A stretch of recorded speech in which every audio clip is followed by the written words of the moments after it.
Alhamdulillah, I'm fine too. Oke, sebelum memulai pembelajaran hari ini, agar pembelajaran berjalan dengan lancar dan bermanfaat, kita berdoa dulu ya. Berdoa dimulai. Berdoa selesai. Oke anak-anak, tetap semangat ya. Sebelumnya kita tepuk semangat dulu. Tepuk semangat. Hu, ha, hu, ha. Nah, Ustazah harap kalian belajar tetap semangat. Nah, anak-anak, hari ini kita akan belajar PLH tentang penanggulangan pencemaran lingkungan. Simak video ini baik-baik ya. Anak-anak, lingkungan yang tercemar menyebabkan suatu ekosistem yang tidak seimbang karena masuknya polutan ke dalam lingkungan tersebut. Sedangkan lingkungan alami memiliki ekosistem yang seimbang. Bagaimana pencemaran lingkungan terjadi dan apa aja upaya penanggulangannya? Untuk mengetahuinya, kita pelajari bab penanggulangan pencemaran lingkungan. Nah, berikut adalah gambaran terkait dengan pencemaran lingkungan. Ngeri sekali ya anak-anak ya. Penanggulangan pencemaran lingkungan, yang pertama kita akan mempelajari upaya penanggulangan pencemaran lingkungan. Yang kedua, kita akan mempelajari kondisi lingkungan yang tidak tercemar dan tercemar. Dan yang terakhir, kegiatan penanggulangan pencemaran lingkungan. Baik anak-anak, siapapun bisa ikut serta dalam menyelesaikan masalah pencemaran lingkungan, termasuk kita. Nah, hal tersebut dapat dimulai dari lingkungan yang terkecil, diri kita sendiri misalnya, sampai ke lingkungan yang lebih luas. Nah, di sini kita akan belajar tentang upaya penanggulangan pencemaran lingkungan, dimulai dari pengertian. Nah, pencemaran disebut juga polusi, sedangkan zat yang dapat menimbulkan polusi disebut polutan. Lingkungan sendiri memiliki pengertian, yaitu segala sesuatu yang ada di sekitar kita.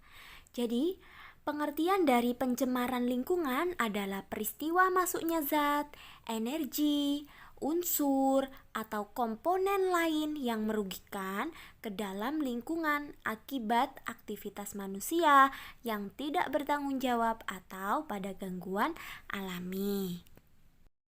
Nah, anak-anak, selanjutnya kita akan belajar jenis-jenis dari pencemaran lingkungan. Adapun 3 jenis pencemaran lingkungan, yaitu pencemaran air, pencemaran udara, dan pencemaran tanah.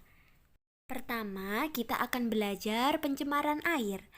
Pencemaran air itu merupakan peristiwa masuknya zat atau komponen lain ke dalam lingkungan perairan, sehingga menyebabkan kualitas air itu menurun. Nah, penyebab dari pencemaran air lebih banyak diakibatkan oleh perbuatan manusia, anak-anak. Jadi, adanya pencemaran air ini bisa juga disebabkan oleh beberapa hal. Misalnya, limbah rumah tangga, limbah industri, limbah pertanian, dan penangkapan ikan menggunakan racun. Nah, adapun dampak dari pencemaran air diantaranya adalah yang pertama, dapat menyebabkan banjir akibat got tersumbat sampah. Yang kedua, punahnya biota air, misalkan ikan, udang, serangga air. Kemudian yang ketiga, sumber penyakit pada makhluk hidup. Yang keempat, dapat berkurangnya kandungan oksigen di dalam air.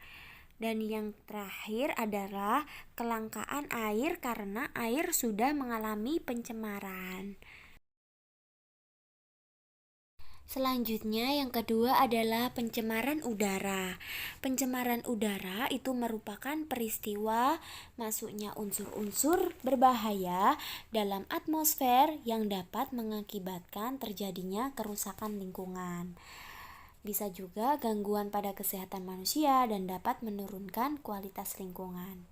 Nah, anak-anak, pencemaran udara biasanya berasal dari kendaraan bermotor, asap pabrik, debu, asap rokok, bau bangkai, dan bau yang tidak sedap lainnya.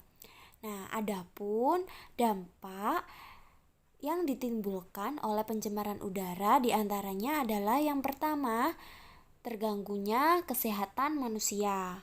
Yang kedua, rusaknya bangunan atau memudarnya warna cat. Yang ketiga, terganggunya pertumbuhan tanaman. Dan yang terakhir, dapat menaikkan suhu udara secara global. Ketiga adalah pencemaran tanah yang merupakan peristiwa masuknya zat atau komponen lain ke dalam tanah sehingga dapat merubah lingkungan tanahnya yang alami. Nah, dampaknya adalah mengurangi tingkat kesuburan. Yang kedua, menurunkan kualitas hasil pertanian. Yang ketiga, menyebabkan berbagai penyakit. Dan yang terakhir, tanah bersifat toksik atau bisa beracun.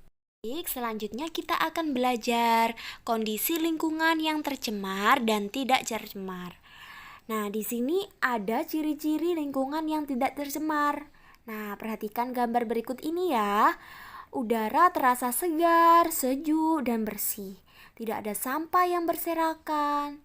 Terdapat tumbuhan hijau yang menghiasi lingkungan, memiliki sumber air yang bersih, tidak ada genangan air yang menyebabkan tempat menjadi lembab.